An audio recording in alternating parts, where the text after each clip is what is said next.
আগামীকাল ২১শে ফেব্রুয়ারি আন্তর্জাতিক মাতৃভাষা দিবস ও শহীদ দিবস। এদিন প্রথম প্রহর থেকে সারাদিন মুখরিত থাকবে শহীদ মিনার প্রাঙ্গণ। ফুলে ফুলে ছেয়ে যাবে শহীদ মিনার। বাঙালির রক্ত দিয়ে অর্জন করা ভাষা শহীদদের প্রতি সম্মান জানাবে দেশের সর্বস্তরের জনগণ।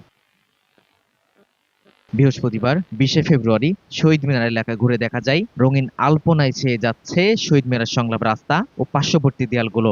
নন্দনিক সাজসজ্জায় ব্যস্ত সময় পার করছেন ঢাকা বিশ্ববিদ্যালয়ের চারুকলা শিক্ষক ও শিক্ষার্থীরা। আলপনাটার মূল উদ্দেশ্য হচ্ছে মূলত আমাদের ভাষা আন্দোলনকে কেন্দ্র করে যেহেতু প্রতি বছর ২১শে ফেব্রুয়ারি এখানে শ্রদ্ধাঞ্জলি অর্পণ করা হয়, তো আমরা সেই ধারাবাহিকতায় এই আলপনাটা আর কি আসছি এবারে ৩টা রং আমাদের সাদা, কালো আর হচ্ছে লাল। এই ৩টা রংকে মূলত আমরা কেন্দ্র করে এবারে আলপনা করা হয়। এ সময় দেখা যায় শহীদ মিনারের পার্শ্ববর্তী এলাকায় আলপনা আঁকছেন চারুকলা শিক্ষার্থীরা। দেয়ালের লিখন ইতিমধ্যেই শেষ।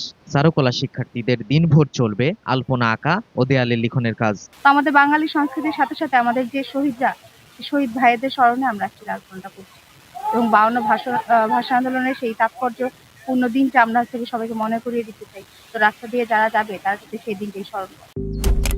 মালয়েশিয়ান প্রযুক্তিতে তৈরি অত্যাধুনিক cleaning machine modern vacuum cleaner যে কোনো ধরনের ধুলো ময়লাকে পরিষ্কার করে ঘরকে করে তুলুন চকচকে ও আকর্ষণীয়। Modem, brand of luxury. শহীদ মিনারের যে কালারটা সেটা হচ্ছে লাল এবং সাদা, এবং তার সাথে আমরা যদি ফ্লোর সহ ধরে সেহেতু আমরা কালো বলতে পারি। আর কালো তো অবশ্যই যেহেতু আমাদের কালারটা অধ্যায় আছে সেই হিসেবে কালো রংটা আমরা শোকের একটা কালার হিসেবে রাখি। তো এটাই আর কি। তো এবার সেই হিসেবে ওটাকে মাথায় রেখে একটা ডিজাইন করা। আলপনা আঁকছেন চারুকলা শিক্ষার্থী শুক্তি। তিনি ভয়েস অব ডেমোক্রেসিকে বলেন, প্রতি বছর রঙের ক্ষেত্রে আমরা একটা ভেরিয়েশন রাখি। এবারে আমরা ৩টি রঙে সাজিয়েছি, সাদা, কালো এবং লাল। তিনি আরো বলেন, জুলাইয়ের অভ্যুত্থান রিপ্রেজেন্ট করার জন্য আমরা এই ৩টি রং বেছে নিয়েছি। ফেব্রুয়ারিতে ভাষা আন্দোলন উপলক্ষে তো প্রতি বছরই আলপনা করা হয়েছে। এই আলপনাটা হচ্ছে আমাদের দেশের একটা ঐতিহ্য হয়ে গেছে, পুরো বিশ্বেই যেটা দেখা যায়। তো প্রতি বছর তো রঙের ক্ষেত্রে অনেক ভেরিয়েশন থাকে, অনেক ধরনের আলপনা মানে হচ্ছে অনেক ধরনের রং। কিন্তু এবার হচ্ছে আমরা ৩টা থিমে মানে ৩টা রঙে হচ্ছে পুরো থিমটা সাজিয়েছি। দেখতেই পাচ্ছেন সাদা, কালো আর হচ্ছে লাল।